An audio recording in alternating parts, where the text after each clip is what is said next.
What's up, travelers? How's it going? Welcome to a book tag video. And I don't really do these because all my books are in storage, but I really wanted to do this one.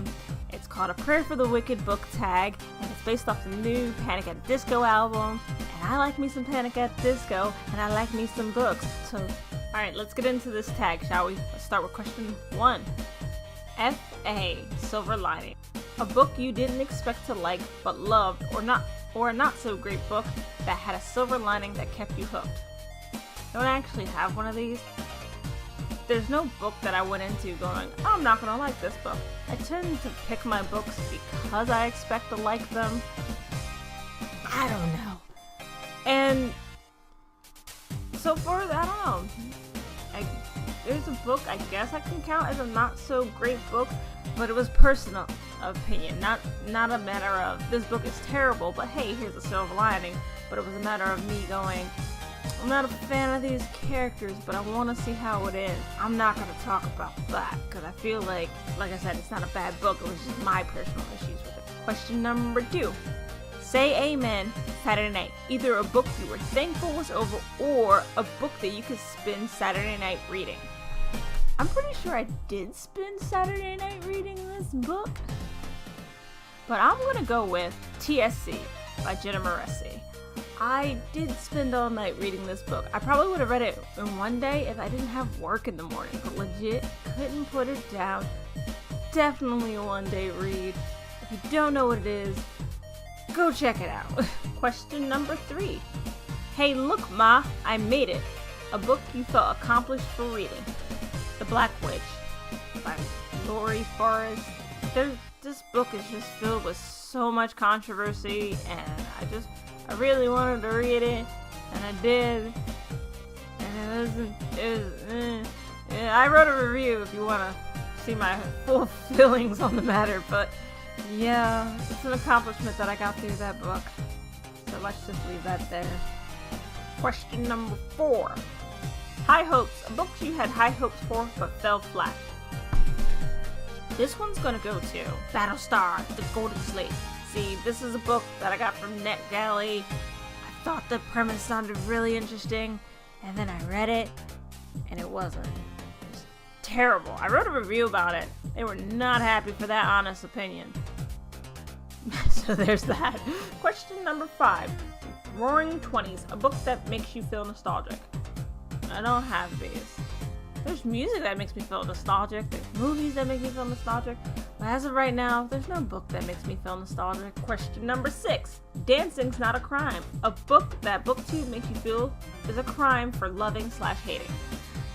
Okay, for this matter, there's no book that I love that people seem to absolutely hate, and there's no book that I absolutely hate that people seem to love. There's like a lot of middle ground, gray area when it comes to my feelings on books, and sometimes it's not even like the book as a whole, but just aspects of the book, and there's a lot of books where the aspect, I'm like, that's dumb, but people love it. I'm like, why?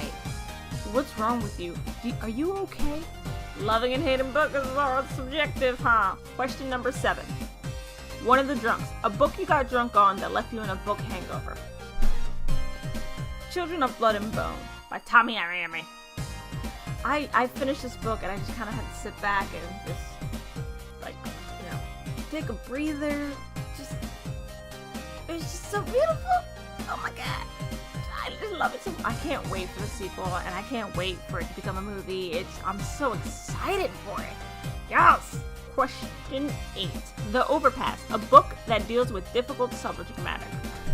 I actually have this book because I'm cheating. I haven't actually read it yet, but I know it deals with difficult subject matter, which is technically why I haven't read it yet. But The Hate You Give by Angie Thomas. I know I'm gonna cry when I read this. I'm just not ready for it, which is why I'm stalling.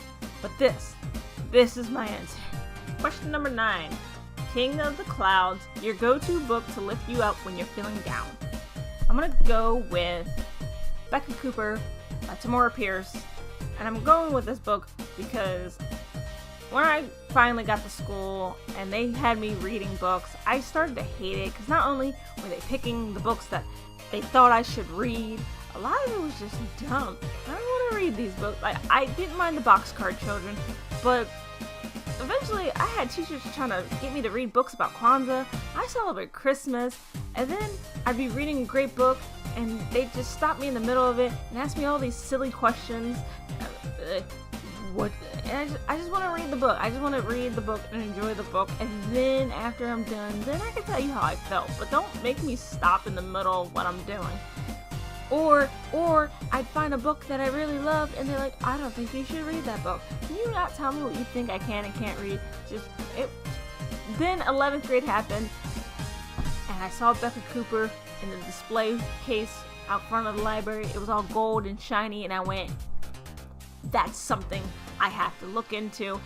And I picked it up, and I read it, and I couldn't put it down. It was the first time I've experienced a diary type book, because, you know, it's not chapter based, entry based, and so some of the chapters would be super long, but it only bothered me because I was trying to go to bed when I was reading it. I was like, I need to get to the end so I can get some sleep. But just anything by Tamora Pierce, really. She's a phenomenal author, so her books are my go-to. Yeah, long-winded questions.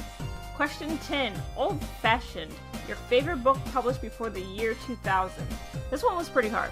I'm pretty sure a lot of people's go-to would be Harry Potter, but that's not my go-to. My go-to would be Charlotte's Web by E.B. White. And I'm choosing this because story time. I started reading at a very young age, and Charlotte's Web was one of the first chapter books I read as a little toddler. And a little adorable toddler who just had to get through about this amazing pig and this amazing spider. So that I'm gonna go with Charlotte's Web. And last but not least, question 11, Dying in LA, a book that you love that is underhyped. I'm gonna choose 2 for this one because I feel like they're both really underhyped, but I both really love them, and I'm not gonna choose between the 2 because god damn it, they both deserve it. And those 2 books are Tiffany Sly Lives Here Now and Dread Nation by Justina Ireland. I forgot her name. These 2 books, oh man, I don't like when it comes to the Bells and Children of Blood and Bone. Other 2 books I read this year. I see a lot of YouTube videos for those books, but I don't see YouTube videos for these books. There's reviews out there, but I feel like if your book doesn't get on YouTube, it doesn't get as much exposure, and that's really sad. And it's really sad that we've come to that point where YouTube reviews seem more like better than written reviews. I don't know, maybe that's just me, but these 2 books I absolutely loved. And the funny thing is, it's not that I didn't expect to love them, it's just that Tiffany Sly is a contemporary book, and I'm all about the fantasy, and Dread Nation is a historical fantasy, and I don't care about historical books. So, I mean, technically, I guess they both go for question 1, but it's not that I didn't expect to like them, it's just that they're not my type, and they completely surpassed my expectation. Yeah, I probably could have put these books for question number 1. Oh my god, it doesn't matter. Here they are. These books I absolutely adored, and people should read them and get hype about them because they're so underhyped.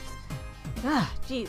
Alright, that's it. Well, that's it for this tag. Thank you for watching. Hey, if you have a YouTube channel or a website and you want to do this tag yourself, feel free to link your stuff down below. I'll try to make sure it doesn't get marked as spam. Also, if you saw some books on this list that you haven't read but you weren't sure about, you need maybe an honest opinion, I try. I review them on my website, on YouTube, on Goodreads. All my links are going to be in the description box down below. Don't forget to hit that bar button. If you like what you see here and you want to keep seeing more, feel free to subscribe. I make new videos every Wednesday. And on the weekends, I make nerdy-based videos. Sometimes I do con-related videos. And if I miss the weekend to post it, I put it on Wednesday. And I make video game-related videos. Yes, so if you like video games, you should check it out. Alright, I have to go get dressed for work because that's a thing that I need to do for money so I can afford to fix up this setup Later days.